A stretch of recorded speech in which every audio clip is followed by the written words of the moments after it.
Welcome to Soni Irabor Live. Well, tonight we're paying tribute to one of Nigeria's greatest footballers. His alliterational names are Christian Chukwu, or his surname was Okoro, Christian Chukwu Okoro. And he had great names who were with him in the 1980 squad, which was the first, African Nations Cup that Nigeria won. And he was the captain of the team. So I'm glad to be talking to a man who is very busy. He's been on the road all day, Dr. Segun Odegbami. And then, of course, a man who was also very involved in his early days in broadcasting, Mr. Dele Adetiba, who became an advertising guru. They've both been on this program before, so I'm going to talk to them on Zoom, and they will pay their own individual tributes to Christian Chukwu. Christian was 74, and he was born in January 4, 1951, and died only on April 12, 2025. He was just 74 years old. Well, we will say that was a life very young, I should say. And why should I laugh? Because it's too close to home, if you ask me. I mean, we only lost a good friend just a few weeks ago, Dr. Okukpe. So why are people dying in the 70s? We'll be able to talk about that on another edition. But tonight, our tribute is dead to a great man, a legend, a member of the Federal Republic, MFR, and he was captain of the Green Eagles in 1980 that led Nigeria to the first ever African Nations Cup win, Christian Chukwu. But for now, let me just take a short break. We'll be right back so that we'll make sure that Segun Odegbami and Dele Adetiba are standing by. We'll be right back.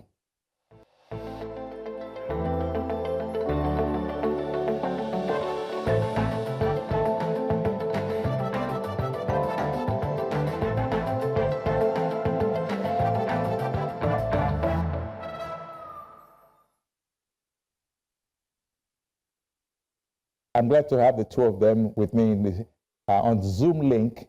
One is in Abuja, the other is in Lagos, and we're going to have a chat about Captain Christian Chukwu, the chairman, that's what they used to always call him. Well, Dr. Segun Odegbami, thank you for spending time. I know you're very busy, but let's quickly start with you. He was close to you, and you were both close, and you were in the same team. What did you see of him that made you remain very close friends? Well, we joined the national team at the same time. Can you unmute yourself? I can't hear you. I hope you can hear me. The Wi-Fi here is not so good. But if you can hear me, we joined the national team together in 1973. We were both harvested from the National Sports Festival. And when we joined the team, there were great players in that team, Haruna Elerika, Sani Mohammed, and all, Emmanuel Okala, and so on. So we were like the younger ones there. And it's not younger by age. It was younger because we were just joining the national team.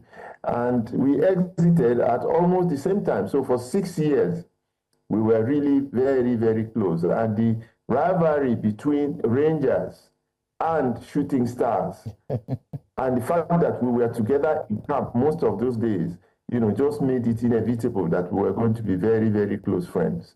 That's very interesting. I saw the way Dele Adetiba reacted when you talked about the two rivalries. So, Mr. Adetiba, you were a football commentator around that time before you veered into advertising. What did you know of Christian Chukwu? I remember Christian Chukwu, yes, first with the Rangers Football Club and then with the national side. The Rangers Football Club was more than a team, a football team at the time. They emerged into the firmament here just after the Civil War. And so they were like some kind of ambassadors from behind the Iron Curtain. And to think a team emerged soon after the Civil War and did so well, representing a section of the country where they came from, was very astonishing. And Chairman Chukwu was very much a part of that, and quite a few other names I remember from the team, Nwubodo, Obianika, and all that. What was competition like? Segun Odegbami, is you I'm talking to now. What was competition like in those days? Because the fever pitch response that we used to have in those days, we still have it now, but not for Nigerian teams. They are more for European teams. What has gone wrong? Segun? Well, I don't think it's a different world entirely. In those days, all of us were locally based, and there were two great teams at that time, that one emerging from the Civil War and the other one, as a counter. Everybody looked at Rangers as a product of an Igbo movement. And of course, the Yorubas decided that they were going to challenge Rangers because of their dominance when they just came out of the war. And so between Shooting Stars and Rangers was this huge rivalry. It was a tribal rivalry, more or less, or I could say a movement of different peoples, the Igbo and the Yoruba. And in the national team, we had initially 6 players from Rangers and 5 from Shooting Stars in the national team. And at a point, even when we played, we had 4 playing from Shooting Stars and 4 playing from Rangers. And in those days, because we were local, most of the time we were in the national team playing different competitions. We were the most traveled national team in our history up till now. So we were very, very close in the national team. But outside of it, when we went back to our different clubs, the rivalry was just too much. To the point that for a game, there was so much tension in Lagos that the federal government had to move that match away from Lagos to Kaduna for the two teams to go and resolve their scores. So that's how, acute the rivalry in those days were between the two teams. These days, you don't find that kind of thing anymore. As I said, it's a different world. The players don't stay long enough in the clubs. Once they start becoming a little bit famous, they are whisked away to Europe. And so now you hear of Rangers. You don't hear of specific players' names that you can identify with. And once you have a club and you don't have players that people can identify with, like the chairman, Chukwu, mathematical, tallest, Okala, and so on and so forth, then the game loses something. And that's what is missing in Nigerian football now. Radio created all of those nicknames and alliances that turned ordinary players into superstars, into heroes. And those were the things that people wanted to see on the football field, not just the club. These days you just say stores or the Bendel Insurance, and you don't know the players, but it is the players that really matter the most. So that's the biggest difference. We had players that the people could identify with in those days. They were there, they were always there, they were playing, and people could go there. And thanks to radio and things like Uncle Dele Adetiba did, because they were the ones who elevated ordinary players to become gods. And people will go to the stadium to go and watch these gods play. That's the big difference now. We have lost radio, and, so that power is no longer there. Uncle Dele Adetiba, let me just pick it from what Segun Odegbami said. Uncle Dele Adetiba, you were a great commentator, like your other friends and colleagues those days. What was that? Ernest Okonkwo, Ishola Folorunso. But there was a unifying force for Nigeria. Radio, and maybe NTA or NTV then. How did you really, create that energy that most people will listen to radio while watching on TV? Really? Yes, you're right. Most Nigerian sports people were bred with radio broadcasts. And radio broadcasts could be more animated because you're describing to blind people. And therefore, you have to be a lot more detailed. And because they were raised on that diet by our predecessors like Ishola Folorunsho, the radio broadcasts, the radio commentaries was as much a part of the football itself, which encouraged people to be passionate about the game. And some people took their transistor radios onto the football pitch. They were actually watching the match and listening to commentaries. Don't forget, in the early days, TV wasn't even covering football as such until maybe very late 60s or very early 70s. And I know because I was one of the earliest to do that. But the radio broadcast had been in existence forever. I grew up listening to Ishola Folorunsho when I was in school. And the passion that he brought to the game was unrivaled. But I must also say the organization of football has played a role in the loss of interest in the game. We don't have the competitions that we used to have. And when you don't have players on display often enough, the attraction is lost and the passion suffers. We had all kinds of competitions in those days, in from the school level, intermediate level, and then the club level and the senior level. The highest level then was the Challenge Cup, which was played nationally, and the states at the time had brought their teams. Lagos provided individual clubs for Challenge Cup, and I remember very well the Port Harcourt boys when they came for Challenge Cup, the Onyes, Onyawuna, Onyama, Onyado. It was like as Segun said, watching these mini gods step on the field. Because they were not around in Lagos, anytime they came, it was like a pilgrimage. And I remember very well, most times, someone like Onyauna hardly ever left the pitch on his legs. He was carried. He was a charismatic guy who loved to dribble. And then lots and lots and lots of people like that. The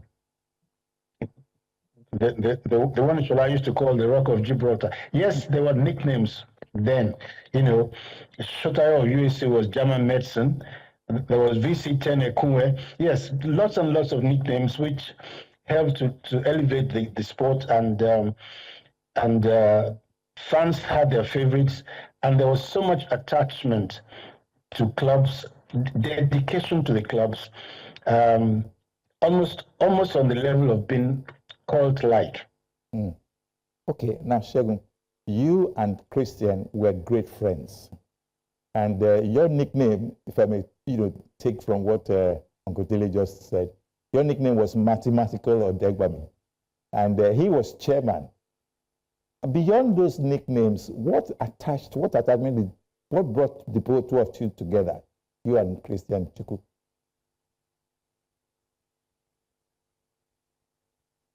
Segun. Too much time. Yes, if you can hear me. I'm sorry, I apologize for the instability of my Wi-Fi here. But if you can hear me, we spent a lot of time together.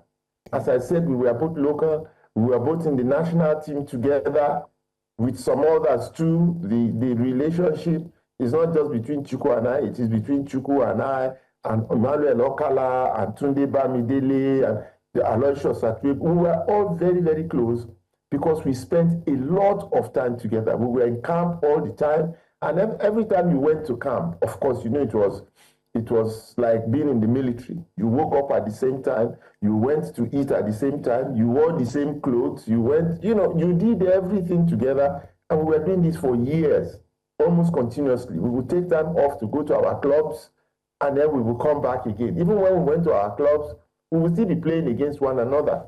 So it was a very, very close relationship. And unfortunately for Chukwu and I was his vice. When I got into the national team, I became his vice captain. So he and I would have time to discuss all kinds of things. And the only time we ever drank was one day on the eve of the finals of the 1980 Cup of Nations, when he and I went to the bar to have a glass of beer each. And the coach saw us there, and he didn't discourage us from thinking. He said that was good because we needed to calm ourselves down, and he was confident that we were going to win. So Chukwu and I did a lot of things together. But Okala and I were even closer, because more of the time I was sharing rooms with Okala, although a few times I would share with Chukwu. But the relationship subsisted until Chukwu passed on. We were still having a conversation.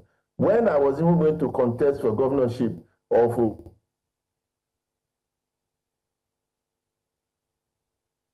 Sorry, we lost you there.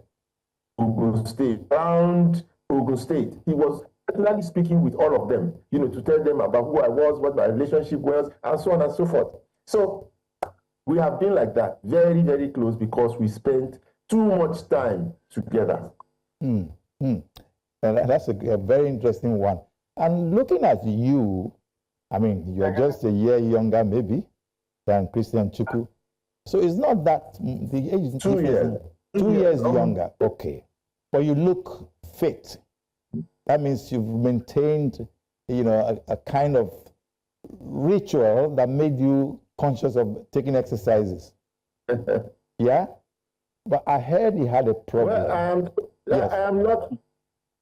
You are lucky, okay. It is the grace of God. How I look is the grace of God. But I feel differently because I'm also racked by arthritis. I have arthritis in both legs, and I suffer bits and pieces of other things as well as a result of age, and more importantly because we had so many injuries when we were playing. And those injuries, it is in old age that they will start to become manifest again. Yes. The consequences of those injuries will become manifest. So that's what you see with Okala. That's what we saw with Chukwu. That's what happened to Charles Bassey. That's what happened to Moses Effiong, and so on and so forth. And yes, you look at me, I look fit and so on. Yeah, thank God. But, I carry my own burdens, my own medical burdens as well.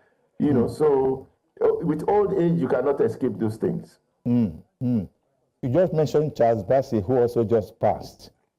And I guess that would be, Charles Bassey was also in the same squad, wasn't he? Charles Bassey? Yes, we were in the same squad. We were 22 of us.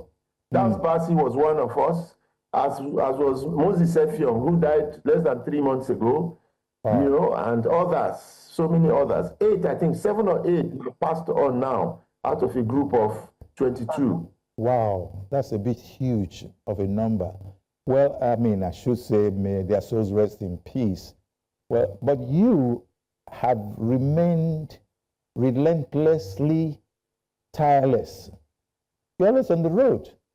You're always traveling. I don't know how you do these things. I mean, Segun, you're always on the road. When we came to your training school, your academy, by the way, congratulations for that academy. Because you are bringing out young ones, and I'm always so happy about that. How do you really sustain the energy that you get to be on the road that I don't think the others have?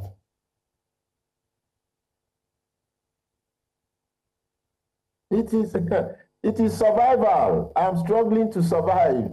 I don't have a job. There's no retirement, anything for me. I'm not a pensioner of anything. I didn't make money when I was playing football to have invested in something that will sustain me up till now. And, I don't work for anybody. I work for myself. And what do? I'm not trained in anything. So I trained as a mechanical engineer, but, because of football, I couldn't practice. And even now, I don't even remember anything in mechanical engineering. So it is all sports and football and so on and so forth. So that's what keeps me going. Survival instinct. I must live. I must try and live well. But it's not easy. It is tough. But I give thanks to God that Nigerians everywhere still recognize us. If they know that you do things that would help make a contribution to the development of the country in one way or the other, and sport is a major tool that can help in that development, oh, surely they will patronize you. So they do patronize me from time to time, and so I keep myself on the road, meeting obligations and socializing and doing bits and pieces here and there, and by the special grace of God, just surviving. Very good. I'll get back to you soon about your radio station and indeed your academy. Well, Uncle Dele, how are you, sir? You are 80. You are bigger and older than all of us. Congratulations. But what is your thought about that Green Eagles squad and the succeeding teams that dovetailed into Super Eagles? What's your thought? And how do you really look at, especially from what Dele Adetiba, Segun Odegbami said now? What's your thought? That's a tough one. I've experienced various Nigerian football teams over the years, particularly in my days of active participation and running commentaries. That team also was successful. They won the All Africa Games here in Nigeria, I think against Algeria. And so maybe it's because of the success, one remembers them as a successful team. There was also some kind of a blend which was remarkable. Earlier on in the 50s, I think, if I remember well, we had stars who probably played more as individuals. I think this crop that you're talking about may be the beginning of having a blended team that worked together as a team. We had individual performers, fantastic players in the days of, as I said, Danayam and the rest of Obiokoi. But in the set of Chairman Chukwu, you got the feeling they were molded as a team. They worked together more as a team. They were slightly more modern in their approach to the game than some of the older ones. And because they were also successful, it's easier to remember them more than some of the others. I'm talking about Chairman Chukwu. He had a presence on the field. I don't know how that nickname came about. I can't claim to be privy to it, but I imagine the way he controlled the team from behind, his calmness is probably had something to do with it. He was a very self-assured person, and you felt if Chukwu was still there, the defense was intact. So I can't speak to how that nickname came about itself, but looking back, I think he portrayed himself. He had that image of somebody who controls the environment and also the team that he played with. Yeah. Okay. Before I go back to Segun Odegbami, let me quickly ask you. In the days of Onyanwuna and Dan Ayam, are they not the same people, the squad that played barefoot in England? That's some kind of evolution that was. Those ones were slightly earlier. I think Those ones were in the 40s. Okay, wow. I think they called them the tourist. If I remember well, I think it was 1949. Oops. Those ones, the Danayam and the rest of them played with boots. Now, some of those boots, I'm not sure they were actually leather boots. Now, I think maybe one or two of them played with rubber boots. I tend to remember rubber boots on the pitch. Whether it was in their era or slightly before them now, I'm not so certain. But the barefooted ones were the tourists, and I think they were in 1949. Okay, you're right. Well, Segun, now let's look at the controversial area of Christian Chukwu's life. Apparently, he had a medical condition that required them to go do GoFundMe for him. And it also required the businessman, the billionaire Femi Otedola, to also donate a good amount of money for his treatment. Why is it that people like Christian Chukwu, Yakini, and the likes did not get the best from federal government? I should say that because you hear that they died in such terrible condition because of some medical, inability to meet their medical needs and all that. What do you have to say, Segun? Well, let me tell you that we can't exhaust that conversation here. There is a school of thought that says that, they have served their country, and why would the country now take care of them for the rest of their lives? Don't we have other people that are serving Nigeria for so many years, and what do they end up doing for them, and so on and so forth? So they make those comparisons, and they justify them in their own way. But we think differently, that the service we render is not the same service as some other professions or people in other services render. It's not the same. It's like comparing us with soldiers. Soldiers are in a special breed, a special class on their own, giving their lives up for their country. Ours is not our lives we are giving up for our country. Ours is to help project the image of our country. And right now, we can also substantially make contributions, economic, social, and in other spheres of life. In fact, I have found out now that football is connected, sports is connected to virtually every aspect of our lives. That's why I'm a diplomat, for example. I serve in Nigeria's, pool of diplomacy.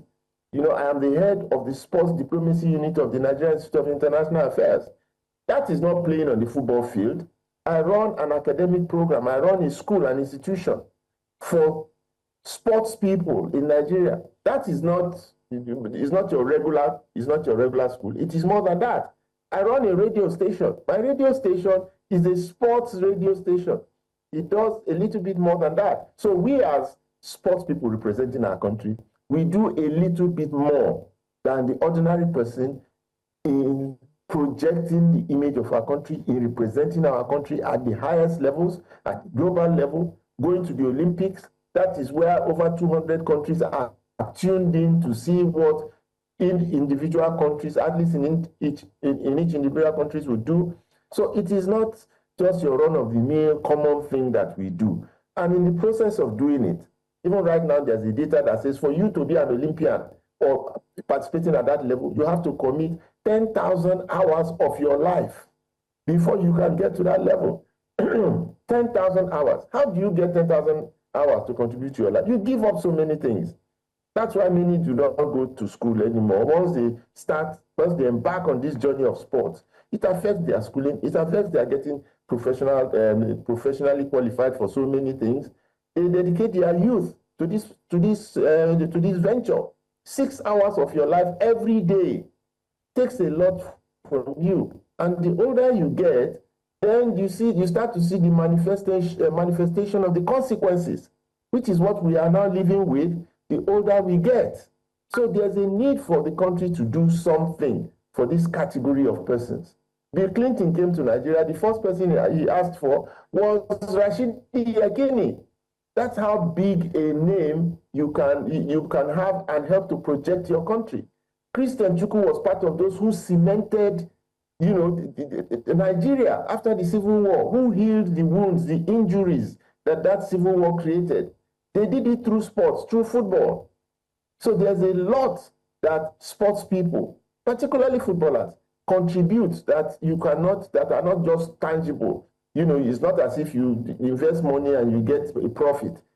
It is more than profit, that kind of profit, our contributions to the country. And when you have such heroes, and as they age, you start to see deterioration in their lives. They are poor, they are not living well, they are sick, nobody to take care of them. It infringes on the image of the country. It tells a story that is not good advertisement for the country. So the country has to do something about it. Chukwu is big. So by the special grace of God, some of us are still alive, and we will ensure that he gets a befitting burial.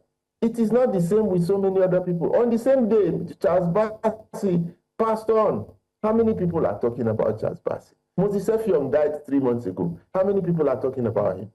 Muda Lawal died before he was 40. Now nobody even mentions his name anymore. And so on and so forth. These are heroes. We must recognize them for who they are and what they did. And we must take care of them so that they do not, their images, in their latter years, would not tar the image of this country or the reputation of this country. So that's why we need to take care of us. We cannot take care of ourselves because we did not make money enough for us to now establish a platform where we can go to and take care of ourselves for the rest of our lives. Even those that read Adoke Amesi Meka, who was Commissioner for Justice and so on and so forth of River State, when he had his own problems, the government of that state paid him. I'm not supposed to be saying all of these things. He went, spent his money, but they refunded it to him. He had the resources to go and do it. So many others do not.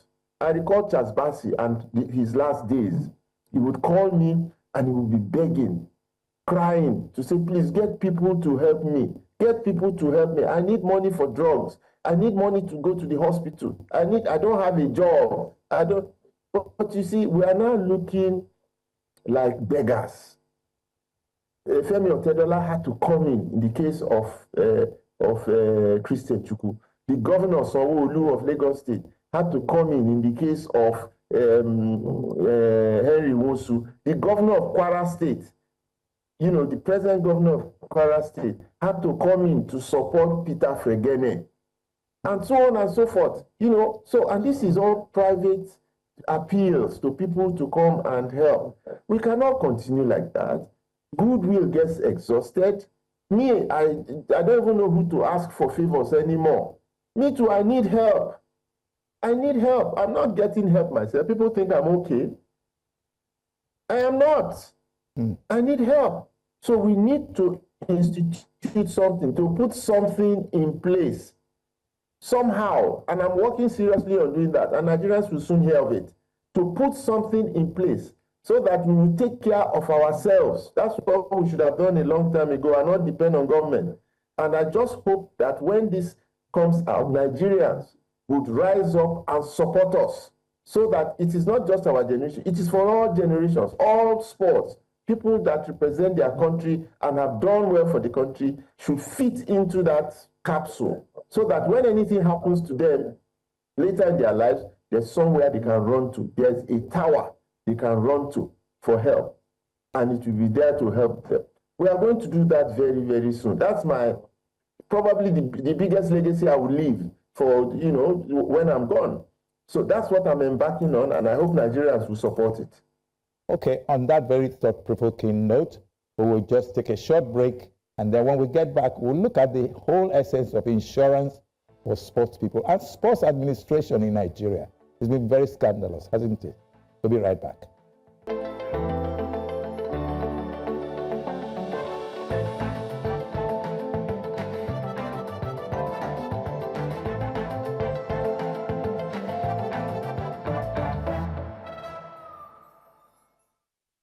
Welcome back. Now, we were talking about sports, Christian Chukwu, Charles Bassey, and the Green Eagles squad that have passed on.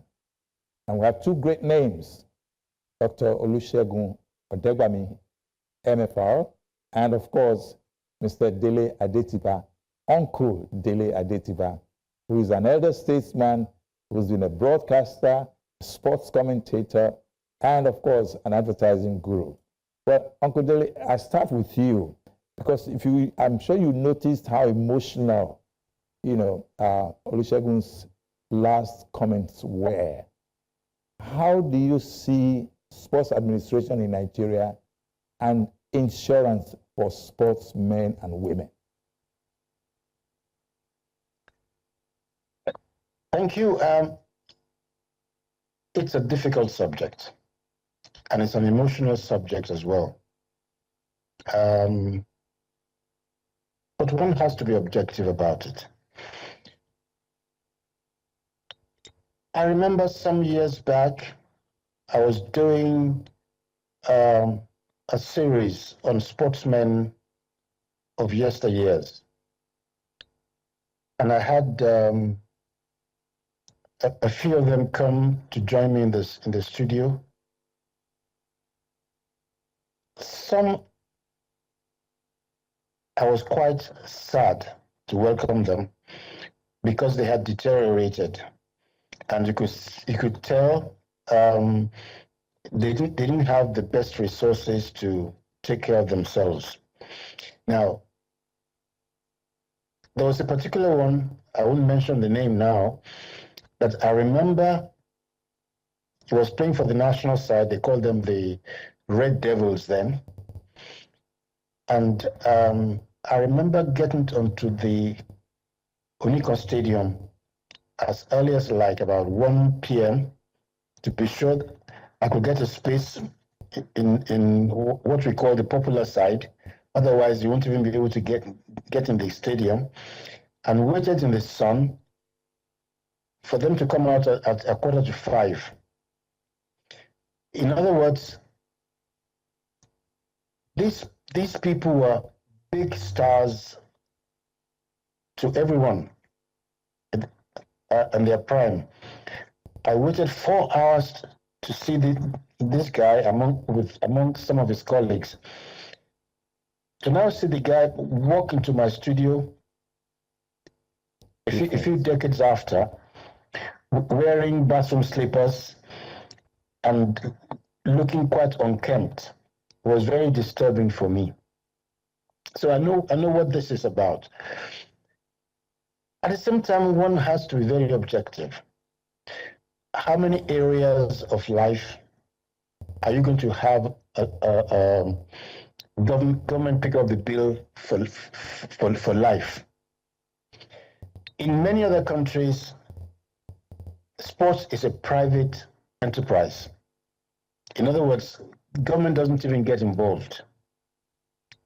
The associations run sports in many of the big countries of the world, and also commercialize it. The problem with sports, unlike many other areas of life, it is a short span. For many sports, you're lucky if you're at your prime for more than 10 years. Some exceptional people may do it for 15. What that means is, after 15, maybe you started early, maybe you were 17 or something like that. In other words, you could be retired from whatever sport by the time you're 35. And so if you don't have anything else to fall back on, what do you do? Now, in professional sports, I suppose this is compensated for because of the compensation sports people receive, which is totally out of sync with the economy of most countries. I remember some years back, many years back actually, when I was still in school, a Nigerian ambassador to Spain, then, who was an old boy of my school, came to give a talk. And he was explaining to us, young Form 2, Form 3 students, how the Spanish center forward earned more than the prime minister. It was inconceivable for us at the time, that kind of balance. But when you look back now, you probably can understand why.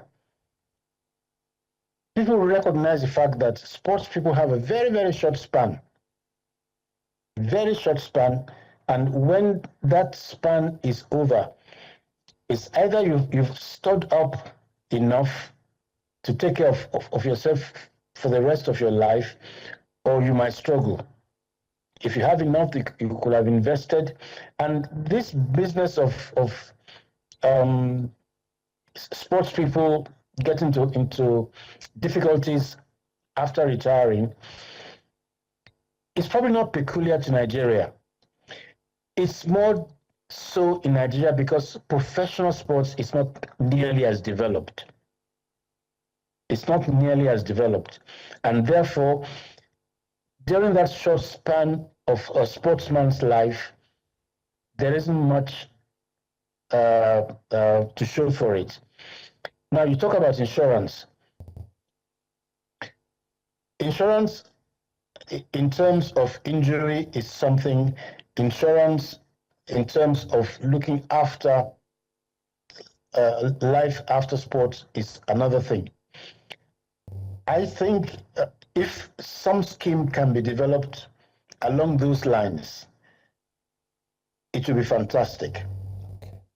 If some scheme can come into play along those lines, it will be fantastic. In which case, it's not even dependent on government. It will be private industry led.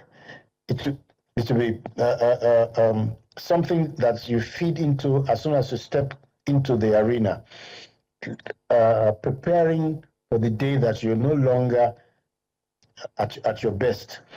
Now, if we can organize that and then have maybe the government participate at the launch of it, at the beginning of it, for each sports person, it would be a good idea. Okay. Having something, it's a very pathetic situation because, again, most sports people are at their best when they're young, which means the period when they could have been developing, preparing for life after, is when they spend on the pitch in various areas of sports. Okay, sir. Someone like Olajuwon. Can I just quickly come in? I want to give quickly comment so that we don't go into some wrong impression. Use the last, Segun, you give the last word. Yes. Go on, Segun. Yes, I just want to come in. First of all, we are not talking of all sports people. Anybody, we are talking of people that have represented their country, won their country's flag, played for several years, served their country, and they don't get compensated financially enough for them to store up to take care of themselves for the rest of their lives. Look, I don't want to be offensive, but we have legislators who serve for 4 years, 8 years, and they are compensated for the rest of their lives. These are people who are rendering service to Nigeria. And look at the amount of time they spend and look at what they get. Compare that to what we do and the extent of the mileage that we achieve for country. Secondly, we have not developed the sports industry enough. That's a huge industry that should take care of all sportsmen at all levels. But you see, we always keep talking about sports as if it's just a recreation. Sports is big business, but people cannot grasp it. They keep just saying, oh, it's a unifying force, and that's all. It is not. I told you that sports transcends that area of participation all those who participate can go into the industry after life after sport and start to be meaningful, useful to their country. That's what I am doing. You can go into health of sports, you can go into the business of sports, you can go into the groundsmanship of sports, you can go into the architecture of sports, the engineering of it, merchandising of it. So you can go into, I am in the sports media. That's a huge industry that holds what we know as the premiership together today. It is mostly driven by the media. And sports people have a great role to play within that sphere. We are not exploiting all of that. We are not marketing all of that. We are not preparing our youths to go into those fields. It's not about government giving us money. They are giving money to other people, but we are not complaining about that. I just wanted to make, those points so that it is not lost. Yeah. Insurance is about when you are playing. It is done. All the sports federations today insure all our athletes. When you are going to participate, you are insured against injury and so on and so forth. But you cannot be insured for the rest of your life because you are going to play one match. Okay. So things have to be looked at differently. That's why we need sports people to be in federations, in associations, so that they can provide the guidance that is needed. Too many people don't understand the industry. Okay. On that note, I knew it was going to be a very volatile and very interesting topic. On that note, I'm told I have to end this program, and both of you have spoken so eloquently about the problems and the prospects of this same thing that we call sport. So what I want to take from both of you and for all of this is the fact that, yes, we are not blaming government. Yes, people have served government. I think the sports industry needs to be developed in such a way that there will be maximum business gotten from it. And on that, I want to thank you, Uncle Dele Adetiba. Thank you, sir. And Dr. Segun Odegbami, thank you so much. I know you were very busy, and I was able to, grab you to do this. Thank you, gentlemen, for being who you are. And thank you. I can never thank you enough. It's been Soni Irabor Live, and I hope that you've gotten the message. Even my voice is cracking, but don't worry. It's something that may we never work in vain. That's what we'll always say. Thank you all. God bless, and bye-bye.